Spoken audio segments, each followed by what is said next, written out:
What's up, everybody? Welcome to another episode. Well, actually, this is not a non-gamer episode. Today we have Bucky from Pocket Pair. You may have heard of Palworld. Well, Bucky's here to blow my mind with music that hopefully I've never heard before and that you love. We know each other, but why don't you go ahead and give the 90-second who is Bucky and what is Palworld? I'm just kidding. This is not a promo for Palworld, but you can. Hi guys, I'm Bucky. I'm the head of publishing at Pocket Pair. We're a Japanese studio most known for our game Palworld, which 1.0 is coming out July 10. Plug. But today I'm just here to talk about music. I absolutely love game music. I actually studied music at university, and for a long time that was kind of my ambition in life. But you know, things happened. I ended up in games anyway. But the beautiful thing about games is there's just this incredible world of music, a lot of which people kind of don't realize is there. So hopefully today I can show Marco a few pieces that maybe he hasn't heard before. I know you've brought a whole bunch of pieces, but like, what about these in particular kind of pull you in? Is it a story thing? Is it because they just sound cool? Like what's the sort of like ethos for you with music? I think for me it's actually more about what purpose the music serves in the game itself.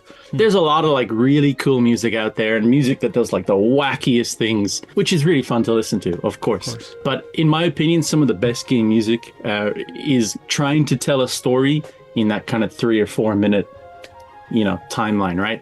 Which is amazing. I think there's a lot more kind of like mainstream composers have worked on music for games in the past than maybe a lot of people realized. So yeah, no, I think it's interesting, and it's an amazing thing that like I often have this sort of like buck with people where, and this will be interesting actually from your perspective working on a game and being so involved in the process, but like I think game music is really important because it needs to complement, but it also needs to stand on its own, and it also I think is like important. And I think sometimes gamers we will get hung up by the visuals and the story and the narrative beats, and we so rarely just listen to music for its own sake. Do you find that you naturally gravitate towards like the circumstances the music is placed in, or do you also enjoy listening to it just like, man, I love the song, it just feels good, I connect to it, it's moving? Yeah, oh, absolutely.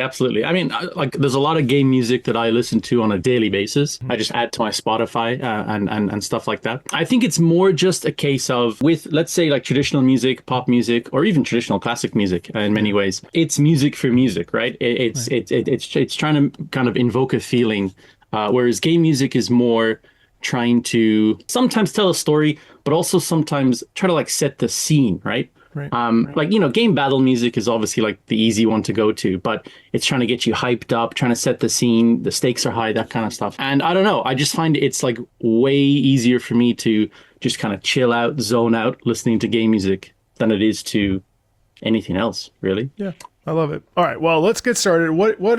So we've got like 6 pieces. So what have you brought me first? Have you listened to The March Unto Death from Total Annihilation? Ooh. So this is a game from 1997. RTS, right? RTS, yeah, from 1997. Probably one of the most unique RTS games ever made. There's things that were done in this game that still basically no RTS has really done up until now. We can talk a bit more after, but to give you, just to kind of like set the scene, to kind of like show you the music. So humans are dead. They're all gone. Robots rule everything. The robots have one purpose: colonize every planet and just strip them of resources. But over the millennia of doing this, kind of like the central I don't want to say AI because whatever, but they're kind of like the central robot kind of like thinking ends up kind of splitting into 2 parts, which become the 2 factions, the ARM and the core, and they just have different opinions about how they want to obliterate every planet,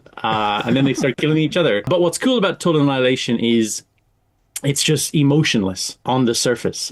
These are just 2 robot factions just endlessly throwing robots at each other, endlessly. And they can self-replicate, and they can replicate robots from any material, from carbon, from whatever.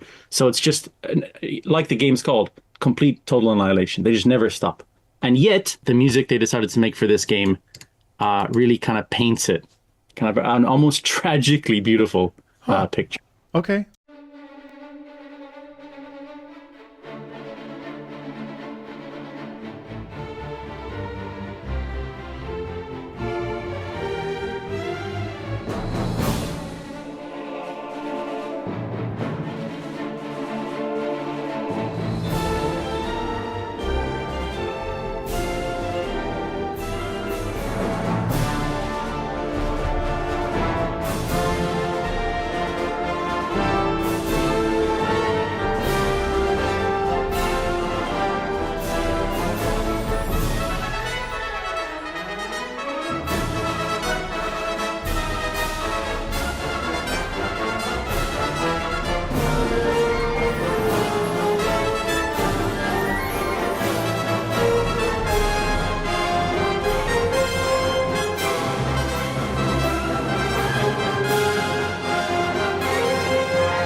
Wow. It actually has an ending. That's amazing. It's so rare. It's so rare to video game songs to actually not loop. Oh, first of all, wow. That was great. Incredible, right? So virtuosic in its playing. And also, too, it was amazing to me is that you get this sort of like high society sound, right? This feels very like, back straight, almost like Beethoven-esque sort of, Mozartian, well, late Mozart, Beethoven, and it has this kind of like or like Haydn, even, I don't know, like it felt like a dance, and what I found really interesting too is that it's almost like you're at a ball.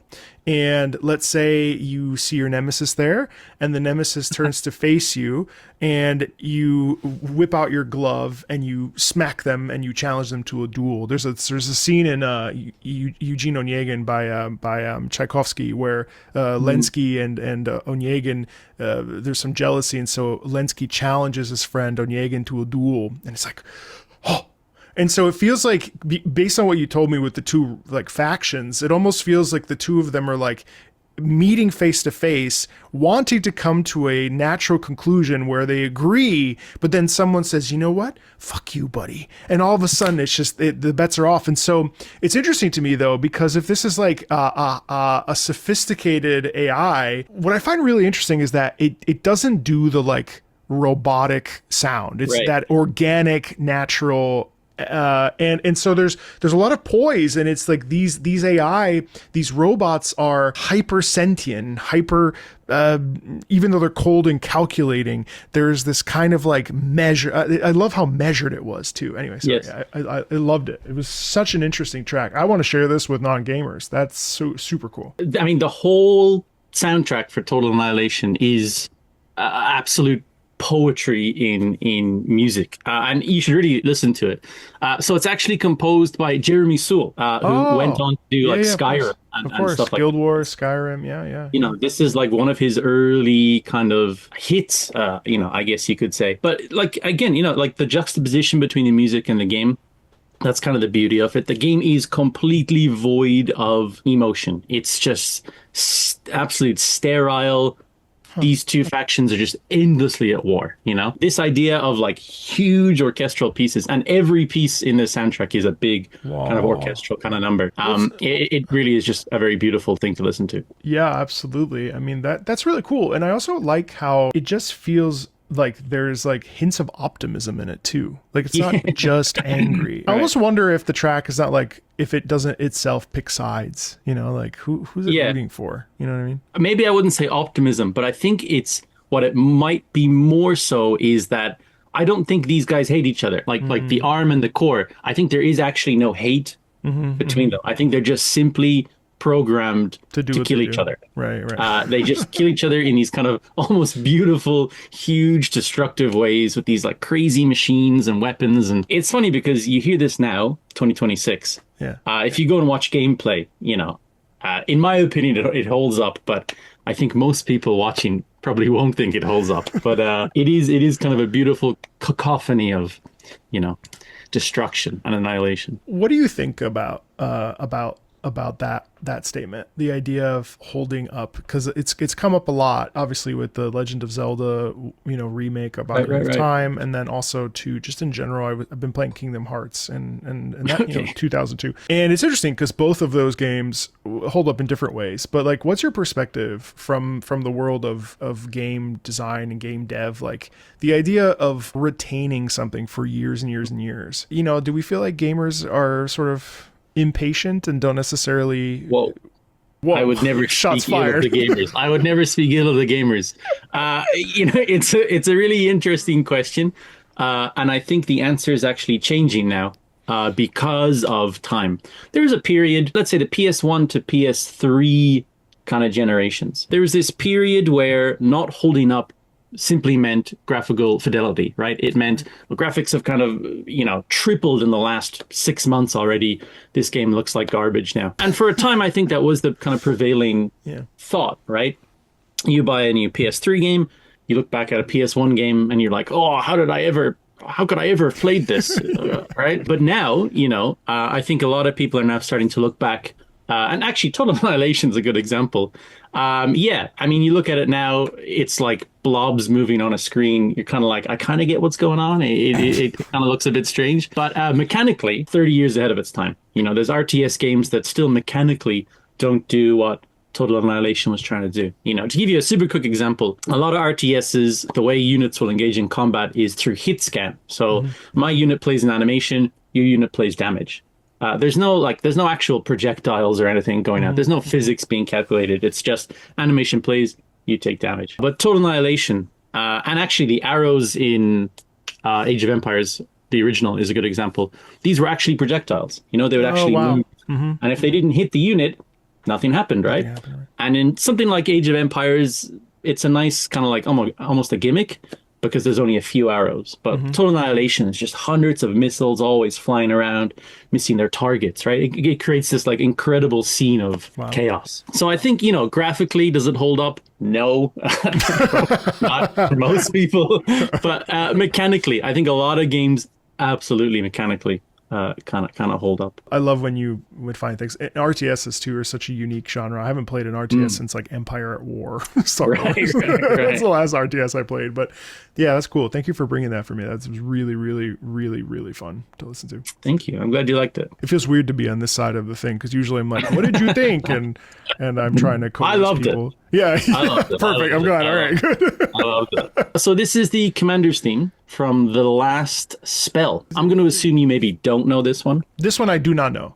I don't even know the Perfect. game, and I'm pretty tempted. Excellent. Wow. Okay. Well, go and play this later. You will genuinely love it. So the last spell, 2003, super cool indie kind of game. All the music in the game is very kind of like synthwave meets metal. Love it. But again, all the music in this game serves the purpose of trying to tell you the story of this game in 2 and 3 minute bites. So the real quick high level overview is, again, humanity's fallen. Humanity This is the trend for this. essentially Your subconscious. 99.99% wiped out by demons and horrors and hordes. And there's one like village left. So like imagine the entire planet is just a swarm of monsters. And there's this one village left, and these mages get together and they think, we're gonna give our life to this last spell, and this spell is gonna reset everything, save everything. So you play as 4 to 5 heroes, just these kick-ass low fantasy medieval guys, you know, sword on their shoulder, big axe, bow and arrow, and the hordes are coming towards you, and this is your, you know, no matter what happens, no matter which limbs of yours are torn off, you must not let the horde reach the mages. Like the last spell must be cast. What kind of gameplay is it? Is it a horde mode, or is it like no? It's like turn-based tactical kind of stuff. But there's like the density of the enemies is incredible. It's not like let's say XCOM where it's like 6 on 6 or something. It's like huge densities of enemies and incredible pixel kind of gore and stuff. It's a really incredible.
Sick.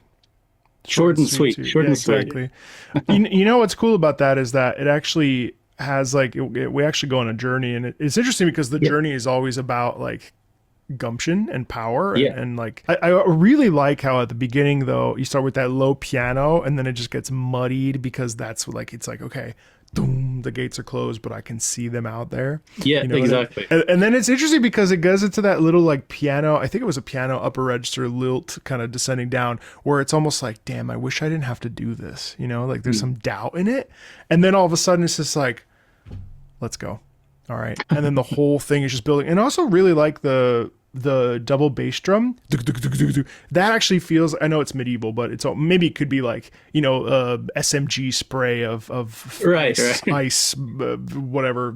It's amazing how it has that kind of feeling of like, we will never give up and we will never surrender. But it actually isn't just one note. It actually goes on kind of a journey, which is sometimes is difficult with pieces like this because they can be so like, and then you're like, okay, cool, nothing's changed. That was awesome. Wow. Excellent. I'm glad you liked it. Again, it pretty much nail on the head, Marco. Again, you know, I think the whole idea in that 150 is we're closing the gates. We see the horde. Yeah. You know, tighten your belts, shine your sword. This is it. And then, you know, it's just kind of relentless slaughter until the last man, right? The last spell. Hold on. The last spell. I just really have to look at like genuinely fantastic game. Oh, wow. It's gorgeous. It's a gorgeous pixel game. Wow, 2023. Yeah, no, totally missed my radar altogether. That's really cool. Yeah, incredible game. The music's by a guy called The Algorithm. A lot of the music he makes is very kind of like synthwavy and stuff.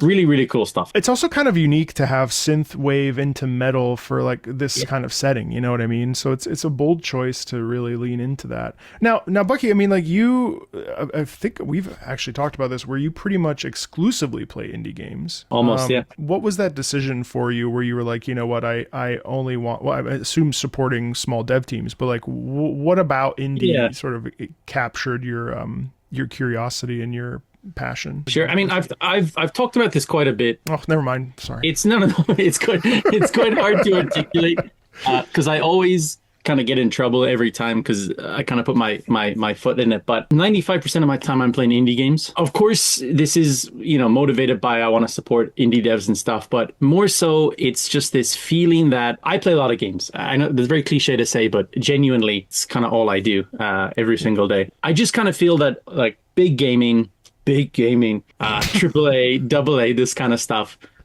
There's some incredible stuff being made, but just mechanically, it's all kind of the same. The stories are new and these incredible worlds are being made and there's these beautiful vistas and scenarios, which is great.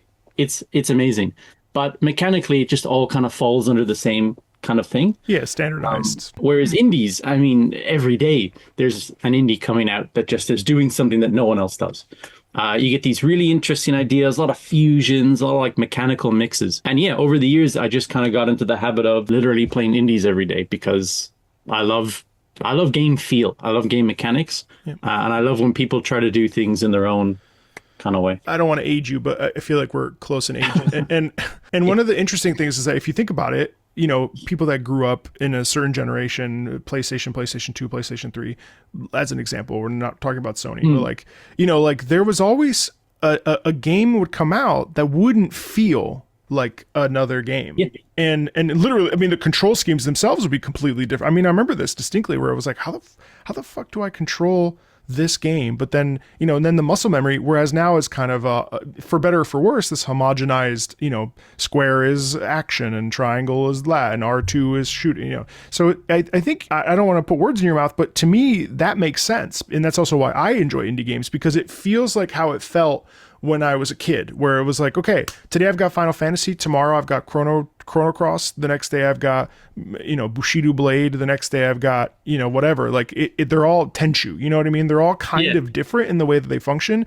Do you feel like that? Is that what you're saying basically? Completely agree. Yeah, I mean, completely agree. I think, you know, just one small facet to add on to that.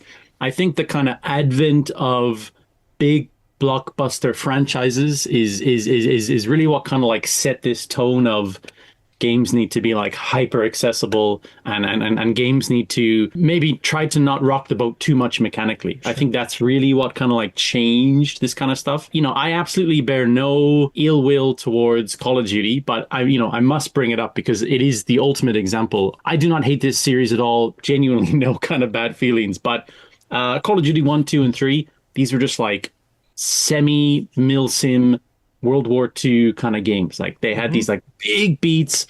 I mean, like you could see the shades of future Call of Duty there. There were always these big story moments, but they were just like completely different to what the game would become.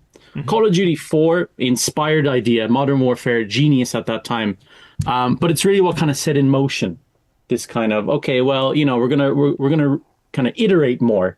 Or reiterate more on the series rather than kind of trying to make it very different each time. And I think a lot of other companies took note of that. And so we got into this rhythm of games always kind of being a bit safe when it comes to mechanics. Again, look, there's a reason these things sell 50 million units a year, right? People love it. It's fun. Fantastic. Just for me personally, I like these more like little weird kind of indies doing little weird kind of things. Yeah, no, I respect it. I mean, I think it's as a person who likes both, I like, you know, both cakes. there's room for both, but I think it's an interesting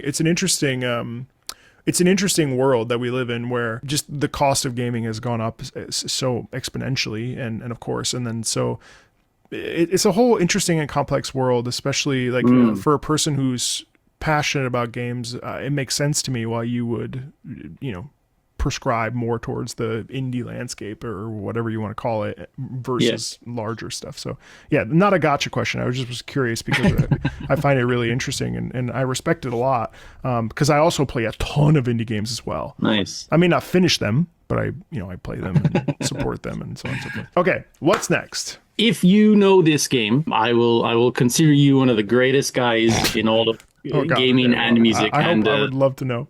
YouTube's. This is one of the pieces of the music's from Rend. I know Neil, amazing composer. Okay, yes. All right, well, you're kind of halfway there on this. Thanks, I've earned half of your respect. this game has a pretty amazing kind of background to it. So super quickly, Rend is it's like end of the 2010s. I want to say 2018, 2019 survival crafting game. It only ever released on Steam. And it's gone. The game is now completely gone. It's unlisted. You cannot buy it or play it anymore. It had a very short kind of life. This is made by a lot of ex-Blizzard guys, a lot of ex kind of Blizzard veterans. And maybe some people know, some people might not know, but there was a period of time where Blizzard were making a survival crafting game. You know, they had seen these kind of things like Ark and stuff, and they were like, yeah, wow, we're getting in on this. And they put a huge amount of time and effort into it, and then it just kind of never happened. They announced they're making the game, and they put up a really cool website, and then that was it. All we can assume is at some point in time it was scrapped for various reasons, right? I mean, it's been like 8 or 9 years at this point, so it's definitely not coming. But then Rend kind of appeared, kind of popped on the radar. And the running theory is maybe some of these guys wanted to kind of make it happen in their own way, kind of a thing. So, Blizzard is not involved in this at all. It's a completely separate team of guys who had left Blizzard. But Neil, who hopefully your fans will know, Neil makes a lot of the music for OG World of Warcraft. Trailers. Some of the all-time greats, Invincible, Arthas, My Son, the big ones, right? This is all Neil. Neil jumped in, did the music for Rend, this like weird Norse survival game that's based around 3 factions kind of warring for, I always mispronounce it, but that big tree in Norse mythology, whatever. Yggdrasil. Something like that, yeah. Apologies to any Vikings. Apologies to the Norse. Apologies to the Norse in chat. But yeah, again, this is another situation where this is like 2018, 2019. Mm-hmm. So survival crafting hasn't evolved too much at this point. It's still, games at this time are still very much the spawn naked on a beach, punch trees, make an axe kind of a thing, right? But Neil, he doesn't do anything in half measures, so cool. The soundtrack speaks for itself. All right, so this is The Hunt from Rend.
Oh, he pulled back.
A hunt. Yeah, yeah. I mean, isn't it amazing? I mean, you can. I love that we never lose the momentum. You know what I Yeah. pictured while that was playing. I Please. imagined we were in a forest and we were running full speed ahead with a spear in our hand towards this animal, or towards, like you said, there were three different factions kind of Yes. warring.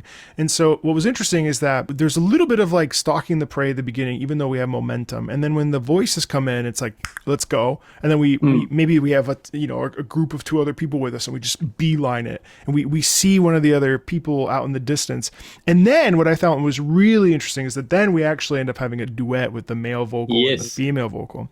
And then to me, that was almost like, I see you, you see me, I'm running, you're behind me. And then suddenly we enter into a clearing, and it's just, there's nowhere to hide anymore. And it's just like the people that we're chasing and the chasee. And suddenly that's when we have this moment where it's like, probably, I don't think it was low brass, but it might've been, where we just have to face off. And this is the moment that the hunt ends and we enter into this, like, basically this fight. Really cool momentum in that piece. I think that's what I would imagine most people kind of interpret, and I would say is absolutely one of the two ways to kind of interpret that music. There's a big part of this game that I didn't explain, which will kind of make sense now. This game's kind of main gimmicks the wrong. By the way, I live and work in Japan, and we say gimmick, not in the way you say gimmick in English. So I'm too used to saying that, but the main kind of draw of this game is that there's two worlds. There's our world, and then there's a spirit plane, and it's identical to our world. And you have to kind of jump in and out between them to get certain resources. But when I'm in the spirit plane, we can't see each other. So the way I kind of interpreted it is when the male voice comes in, is we're kind of being pulled between these two.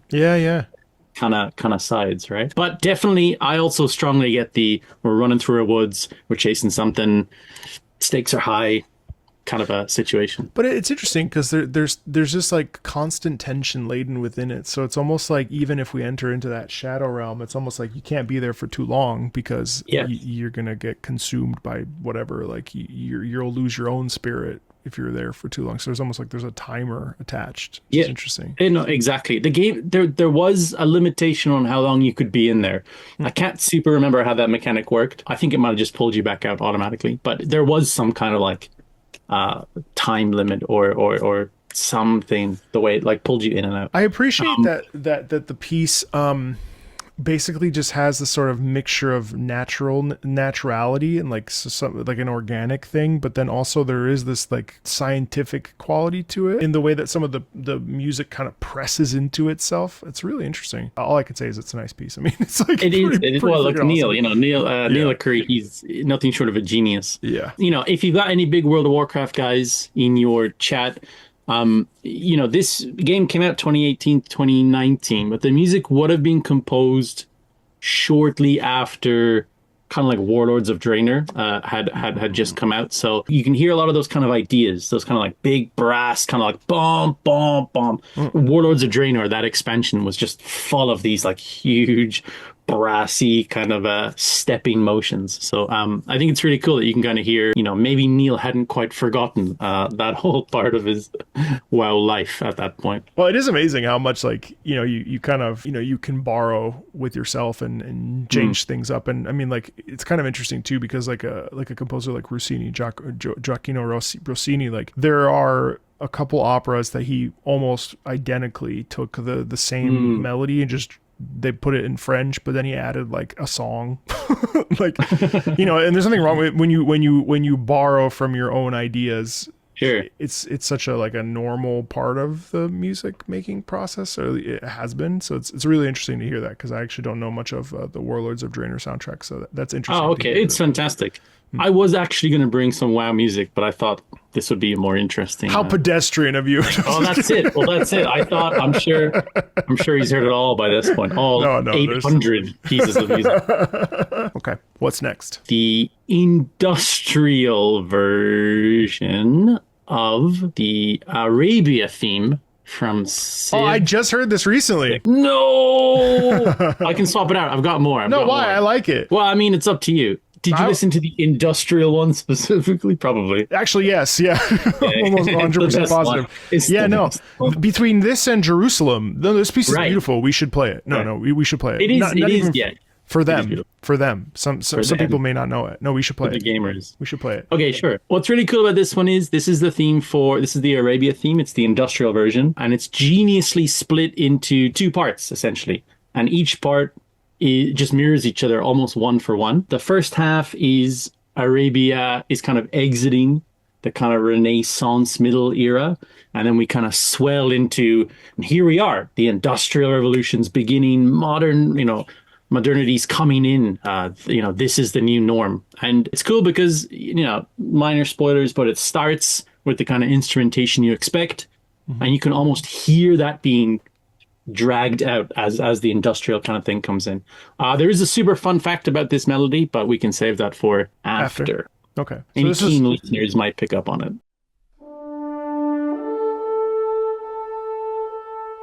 Ooh, those French horns. Ooh.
it's actually, I find it kind of sad.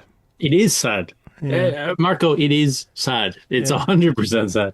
I'm so glad you said that. Because I believe there's a minor interplay there, of course, and ultimately what it feels like. It feels like in the process of becoming industrial, it is robbed of its identity, and it almost feels like there's a constant death grip of like, no, I don't want to do this. I don't want to lose my identity, my culture, my like world perspective. But like the call, especially you hear it a lot back half with the horns, where the horns are basically saying, "You're coming with me," and they're just, no, I don't want to. And there's this like sort of tug of war. But the whole thing is also kind of like there's a sound of remembrance in it, and a sound of reverence, even though it's essentially being it's almost like the flame burns really bright and then it kind of fizzles out. It's really, I mean, it must be because of colonialism and like, being taken over and, some sort of, I assume based on the history of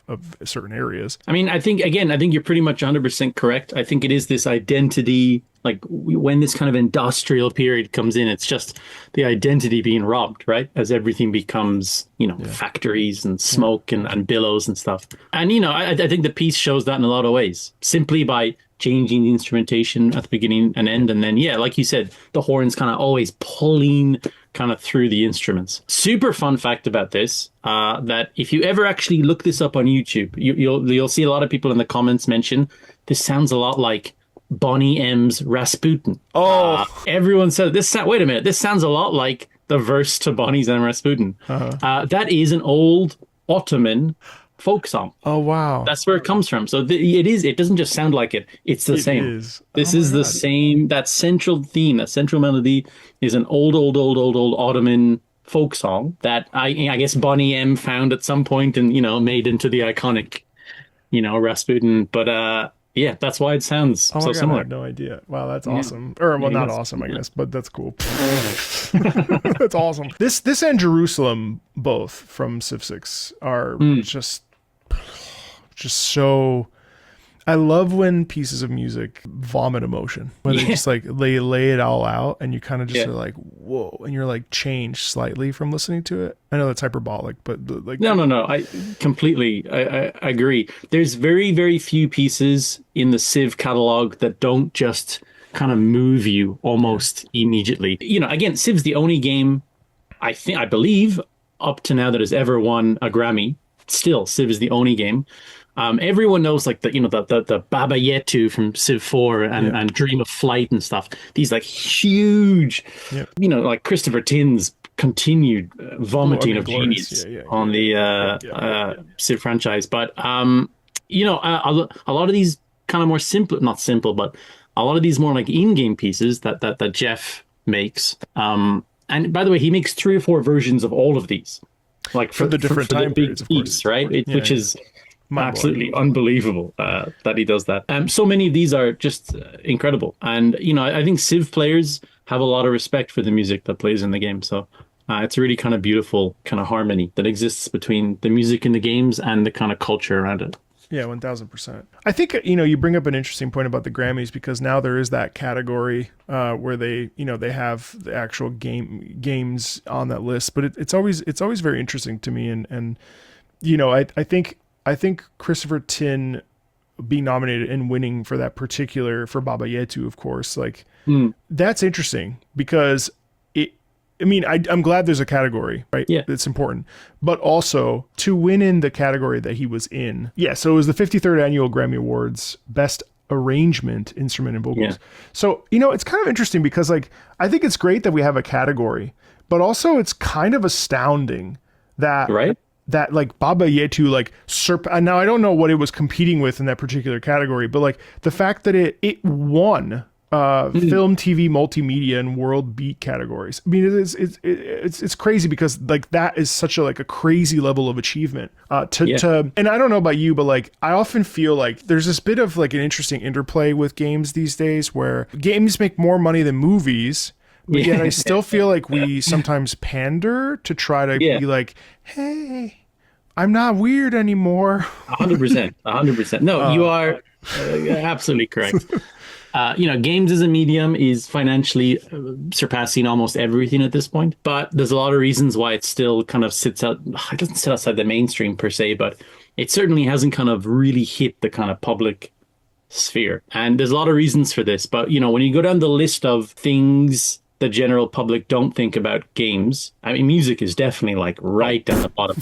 No one is thinking. Like they think, old, like chip tunes and stuff from back in the day, right? Yeah. So you're correct. Christopher Tin getting up on stage with maybe one of the greatest pieces of music of the 21st century ever. Yeah, an absolute triumph for not only gaming, but kind of the whole culture, really. 1,000%. I fully agree with you. I think, I agree with you because it was a statement I made. So of course, I don't think you know this, but when I was 7 years old, we immigrated from Italy to the United States. I was born in the States. We moved to Italy, and then I moved back.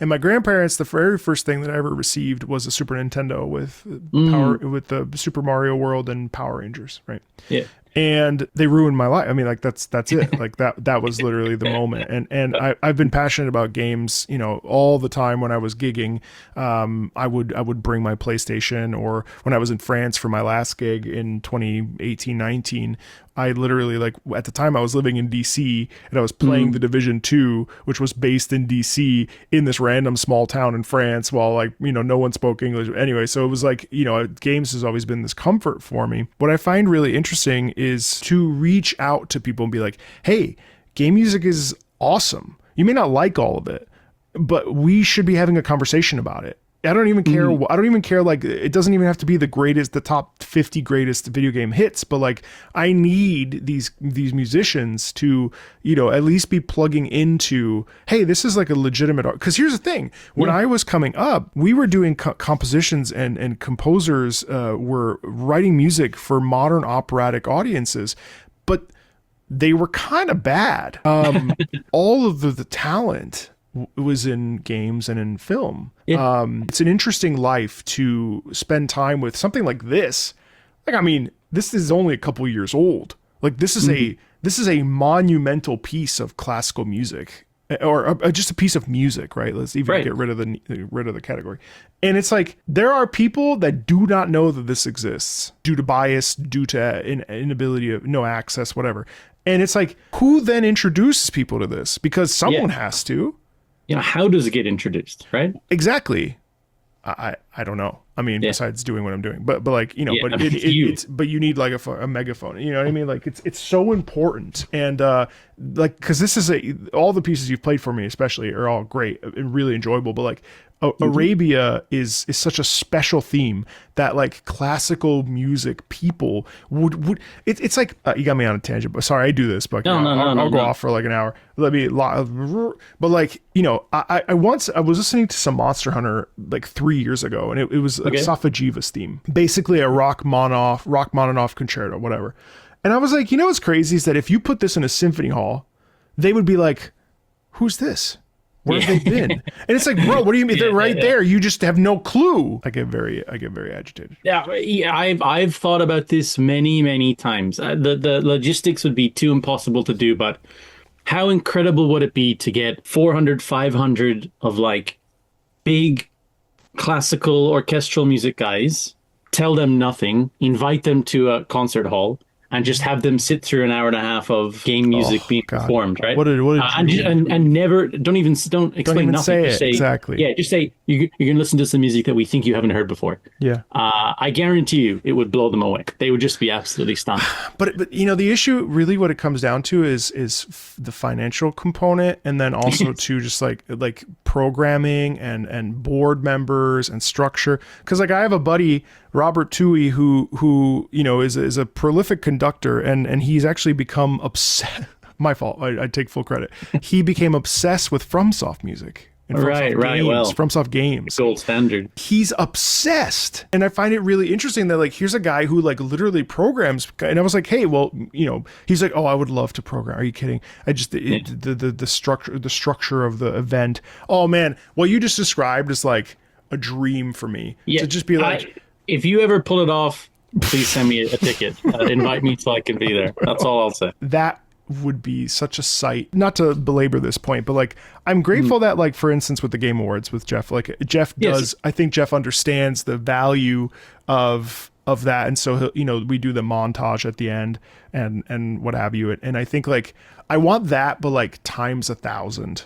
And I just, and I don't know if it's ever going to happen, but like that's the kind of stuff that like people need to feel that the music is like the fun, like it's like the game has to exist, right? But like the pie, the frosting on that pie, you can have a pie without the frosting and it tastes great, but a pie with frosting on top or like with whipped cream. Anyway, sorry, I'm preaching to the choir, but no, you got me on a tangent. Marco, I completely agree. Okay. Not a day goes by that I don't think about the Game Awards Balatro theme. With the on the guitar. I think about that almost daily. I'm waiting for them to make the whole thing, not just that 15-second. Yeah. snippet. Yeah.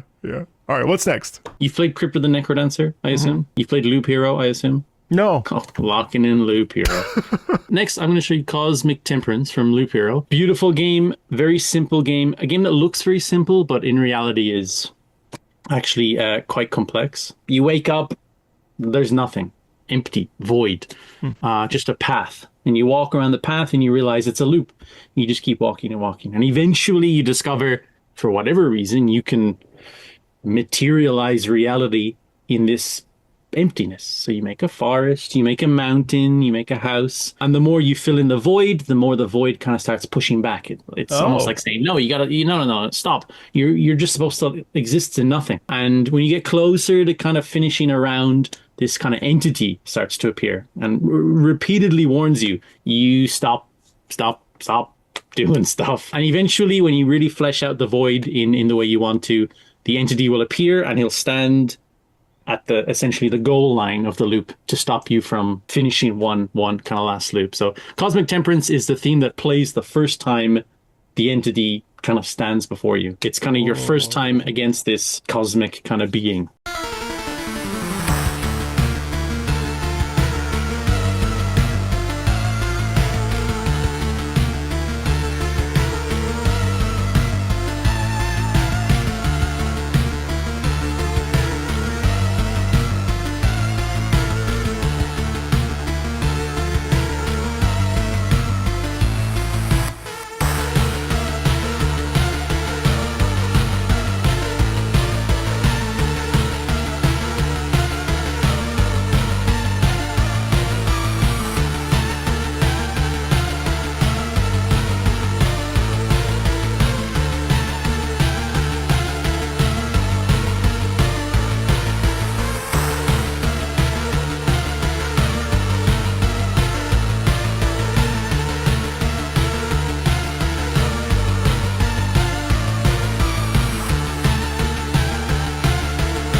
The whole time I was just thinking about how this large skeleton like figure, this void character, is just scolding the player the whole time.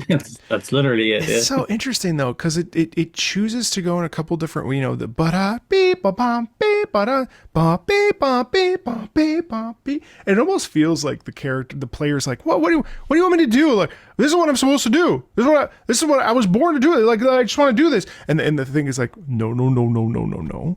You don't do this, and it's like, but why? It's almost like a conversation, and the thing is just kind of like, it had edge of danger, but throughout the whole thing, it really felt like a conversation, which is really cool.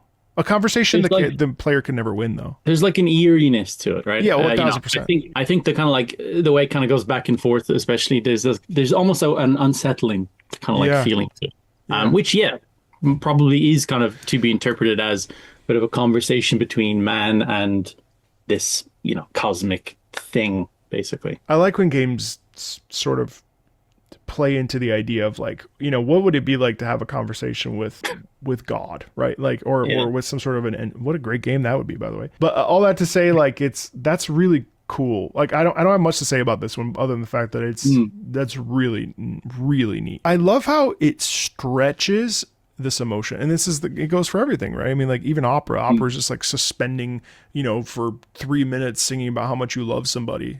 It's an amazing thing how music can stretch these emotions that we can't, we can't put words. It's like I'm talking to you right now and I'm just saying things, but imagine if it was stretched out for 3 minutes. That would be horrible because it's not that meaningful. But like, if you were able to stretch it out, like, imagine how much more poignant that would be to get my point across, right? I don't know. That was what I felt when I listened to that. Really cool. I'm glad you liked it. It's just a really fun piece of music, I think. The first time it kind of popped up when I was playing, that's when I knew this was a little special. This indie was a special little indie. That's when I knew. Well, I think this indie actually was pretty seismic for the industry, wasn't it? Yeah, it was a big one. It was definitely one of the more popular ones in recent years. What's next? I doubt you know this, but you might shock me now. So this is the main theme to Archaege. I don't know this. What is this? Excellent. Boom. Oh, fantastic. I saved this for last because I just had a feeling you weren't going to have any clue about this. Okay. You could talk about the events of this game that aren't even that happen before the game takes place for 10 hours. So I'm going to have to do this very quickly. Is this an MMO? Yeah. It's a big disservice to call it an MMO, but it is an MMO. Okay. But Archaege is a Korean 2012-2013 MMORPG. That a lot of people kind of call a sand park MMO. There really is nothing in existence like it. There has never really been an MMO like it, ever. It's a traditional MMO in the sense of you pick one of the two sides, you pick your specific race within that two sides, and then you go out there. But it had this huge, absolutely overwhelming sandbox element. If you think of, I'm going to say a lot of games you might not know, but if you think of games like EVE Online and Albion Online, these kind of like huge sandbox games where the economy is genuinely player-driven, and there's actions that have serious consequences on the world itself, and players are not just involved in like you are the hero of the story in your own isolated bubble, but genuinely like huge groups of players can affect like how the landscape is. They can build castles in places. It was this huge kind of faction-driven,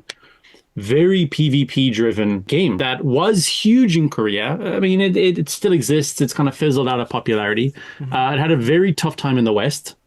It was relaunched genuinely about 12 times in the West. Different companies kept buying it because, I mean, no one can make a game like this anymore. So the original Korean company would just give the rights to someone like Gaming Go, and they would spin it up for half a year and then totally mismanage it, and then they'd pass it over to another company. But a lot of people like myself adored this. I played it up to max level and then for hundreds of hours many times over. The music is just breathtaking.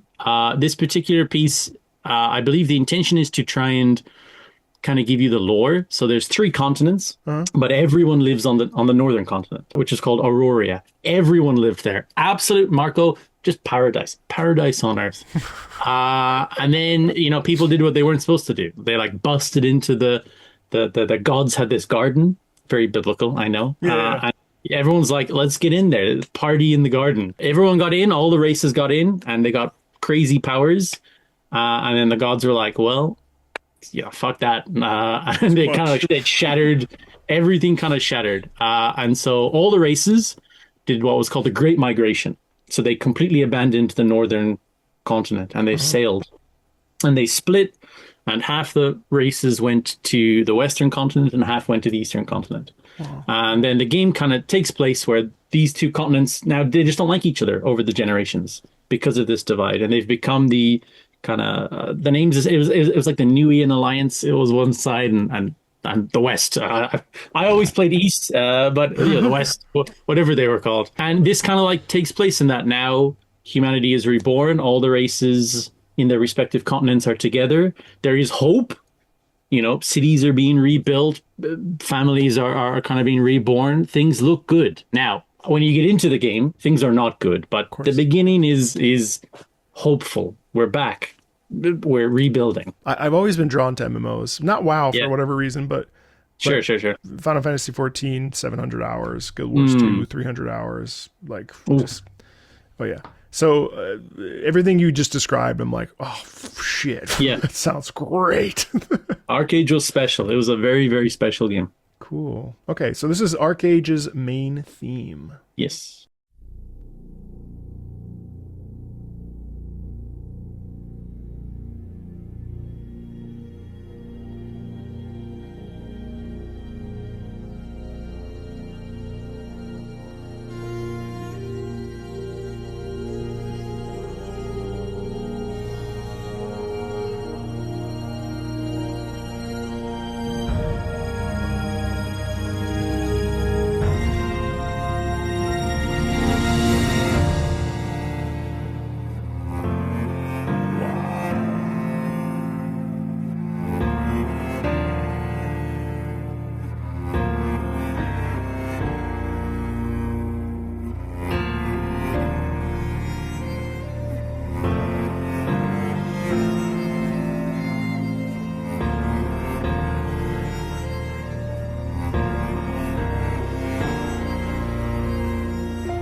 Archaege. Beautiful. Holy shit. You know what's amazing is that that's like a 10-note theme that is just repeated Yes. indefinitely. And I've been playing a lot of Kingdom Hearts most recently, and obviously, and I just finished up Ocarina of Time. And so they kind of have similar, especially Kingdom Hearts, where you'll get like a melody that's 30 seconds long and it just repeats indefinitely, right? Yeah. And there's something so, I think, evocative about having a melody that you instill in a person. It's almost like the melody, when it's short like this, it inherently creates some kind of an emotional resonance that then carries you into the, you know, pushing start. And there's a couple other main themes that do. Main themes are so important to the experience, and I think people totally underutilize or underrealize how valuable main themes can be. You know, they set the stage of the entire thing. You know, it's the preludes, the overture. I loved how it started with the cello, or the probably the bass actually, and I think it was the cello. But then it just pivoting that to different instruments, and then getting this fantastic chorus in of the children, the hope for the future, the new beginning. It's all pretty obvious, right? But then even then you get a little bit of a duet, and it kind of feels like it's like the young elf woman talking to the pixie in the background, or you know, or there's like this sort of like coming together in this unification despite all this, you know, every strife and turmoil that you described. And then you get the female soprano sort of chanting out, where it's like, man, life is beautiful, the sun is rising over this new beginning. And that's really like wow. You nailed it. A huge central theme of kind of the overarching Archaege story is progress. It's always going forward. You know, no matter what happens, your continent's been wiped out. Well, we're here, we're on a new one. We're kind of going forward.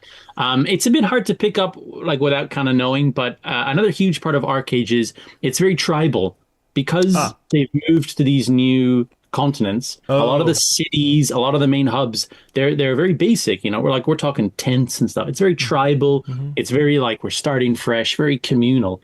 And actually, several of the races in the game are like really rooted in these kind of like tribal cultures and stuff. So I think you can hear that a bit now when you kind of think about it. Yeah. When you say that, a lot of that, there's a lot of those kind of like elements to it. But yeah, just one of my all-time favorite kind of game soundtracks. Again, like all these MMOs, there's like 900 kind of pieces in this. Of course, I think the main theme really, really kind of sets it. You know, very like side tangent, but they didn't do expansions like other games.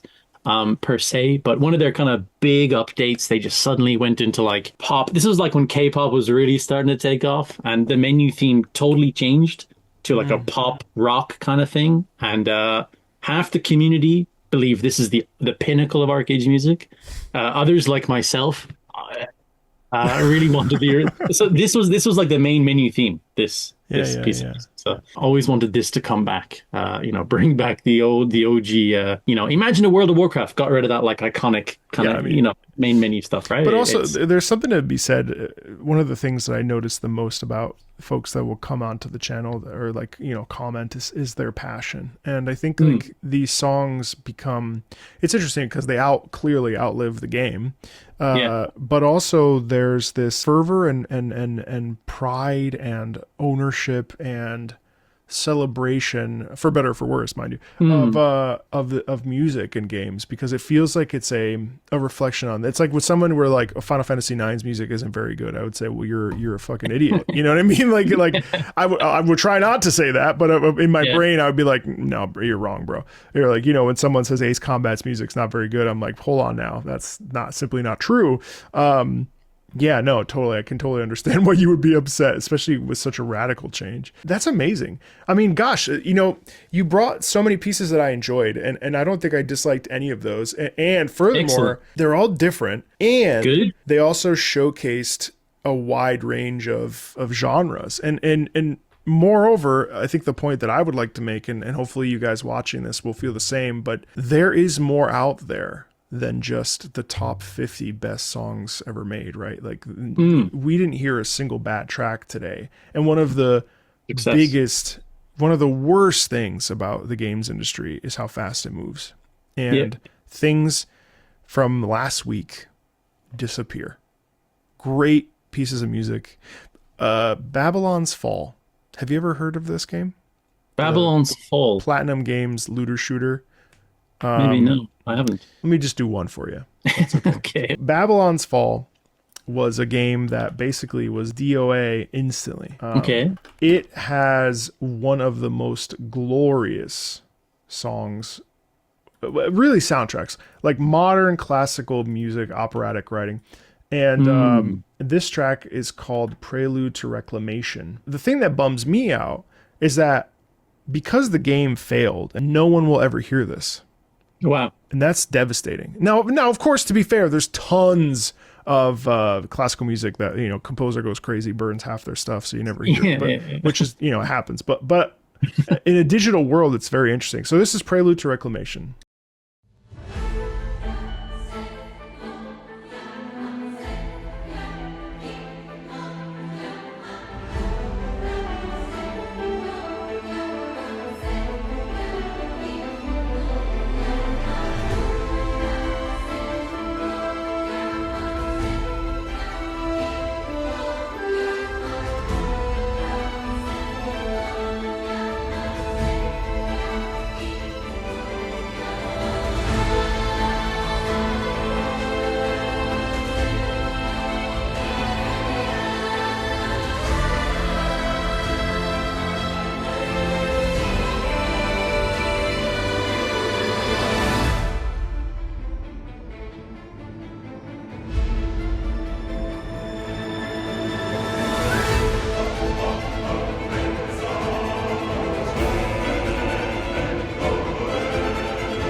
wow. What do you make of that? Not only have I never heard of that game, I've never heard this music before in my life, but wow.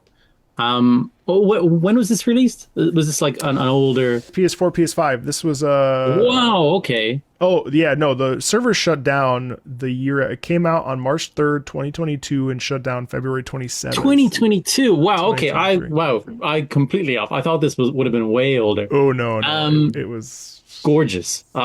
Gorgeous music. That final minute where all the melodies and chords are kind of like resolving themselves is yeah, absolutely beautiful. I'm gonna just assume, like you said, this was Platinum, right? It was made by Platinum Games. Yeah. I'm just gonna assume, just because of the way it's made, that this is Yamaguchi-san. I'm gonna assume. I don't know. You know, I can shades of Bayonetta are kind of here. I can kind of hear the obscenely large kind of Yamaguchi, Hiroshi oh my god, how'd you know? Okay, hey, he's big over here. He did he did all the Bayonetta. He actually arranged a lot of the new Smash Brothers stuff, all these kind of stuff. This guy's bit of a wizard when it comes to this is like modern classical opera. Again, if you just didn't tell me this was a game, if you said, hey Bucky, real quick, I want to just show you an opera piece, I would have bought it. I would have bought it. Yeah. Oh, well, stunning. Stunning. But see, we lose. This is what we lose when games. You know, it's one of the great. I think one of the great tragedies of the industry is that like when a game performs poorly for a variety of factors, or it doesn't catch or whatever, you also lose these kinds of scores. Where there are people that simply do not know that this exists, and that sucks. I'm looking it up now here on the site because I was just curious about it. Even on a Steam page, wow. But, you know, I see that this was published by Square, right? And actually, this kind of goes into your point. I went to... So Square Enix here in Japan was a month and a half ago, I think now. They did a kind of music of Square. Yes, this concert. Thing. Yes. Yeah. I went in Tokyo. By the way, absolutely magical night, and I'm not just saying that because it was called the Magic of Square Enix, but an absolutely magical night. But you know, I reckon they probably performed maybe 14 to 18 pieces, and if I asked you right now to name them, you could probably get 10 of them easily, right? Now that isn't a bad thing. Look, you get a choir together and do One Winged Angel. I'm there. I'm loving it. Here, I'm loving it. Not right? But I'm loving it. But you know, there were very few surprises. You know, they played one or two kind of deep cuts for the Japanese fans, which is really nice. But it shocks me that something like this wouldn't have been considered. You know, why didn't someone say, why don't we bang out that Babylon's Fall piece, right?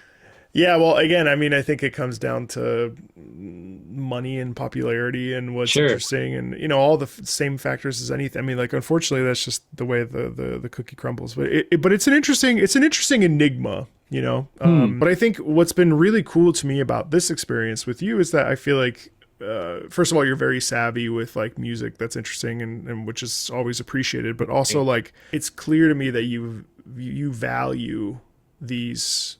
Not only in the context, but also just like how good these pieces are on their own. Yeah. And that's it's very cool when that lines up. And there's just countless pieces of music that are just so good. Really so good. Unbelievable amounts. What do you feel, if anything, did you gain from this? From this experience? Did you gain anything? I just like showing people game music, and the reality of it for many people like me is if you ever try to do it, it's going to be that kind of like shoving your phone in someone's face and saying, hey, look at this song from this video game, right? Which most people, even people who work in games, just simply don't care about. So, you know, for me to be able to spend, an hour or whatever, just chatting to someone who's willing to be engaged about game music is an absolute joy. You know, it's an absolute joy. It's a joy. And if I can make one selfish request, is I'd like to end with a 1 minute piece of music to break your heart. And then we can call it at that. By all means. What you got? Have you played The Beginner's Guide? Huh? No, what's this? Well, this is a 1 minute piece of music to break your heart. Okay. Very simply, I'm sure there'll be people in the chat who will correct everything I'm about to say, but this is a incredibly short walking simulator. You do nothing in this game but walk towards the ending. There's no puzzles or anything. You literally just walk through environments until the end. And the whole time, the guy who made the game, a guy called Davey, he's narrating about his friend who he's completely lost touch with, called Coda. And they were both game developers. And all the levels you're walking through are levels that Coda had designed, like environments that he designed. And as you walk through them, Davey kind of explains how he met Coda. They met at a game jam or something. The friendship, they had all these ideas, and then they just kind of drifted apart, and now they're completely out of touch. And as you get towards the middle of the game, Davey starts to kind of express maybe the relationship wasn't as good as he made it out to be earlier. And then you get to kind of the last few kind of environments, and you discover that Coda had left these messages. Coda was making these environments for himself, not for anything, but he was kind of using them to leave messages that actually he felt that Davey had undervalued him. And there was this kind of like toxic relationship, and he was always kind of almost like belittling him or pushing him to do things. And that's why he wanted to distance himself from Davey. So much of the game is just silent walking with narration. And then you get to the end, and it's this seemingly endless maze, but there's no collision. So you kind of clip through the terrain. That's it. It's finished. You've reached the last. And Davey kind of, the narrator, he kind of recognizes that maybe ultimately this was his fault. The reason, he is the cause of Coda, of what kind of happened. And then the screen goes black, and we get our first 1 minute piece of music, and it's just heartbreaking. Turn back from the beginner's guide. Turn back. Turn back from this cave. You said, let me prove that I'm brave. Let me keep going. But the cave goes for miles and miles and miles. And you're so tired, but I know that you're strong. So turn back.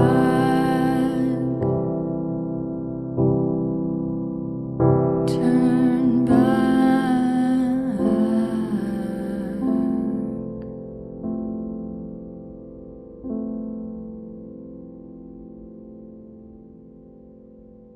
Oh, wow. Just a short but very beautiful piece that kind of bookmarks this exceptionally gorgeous little game. Yeah.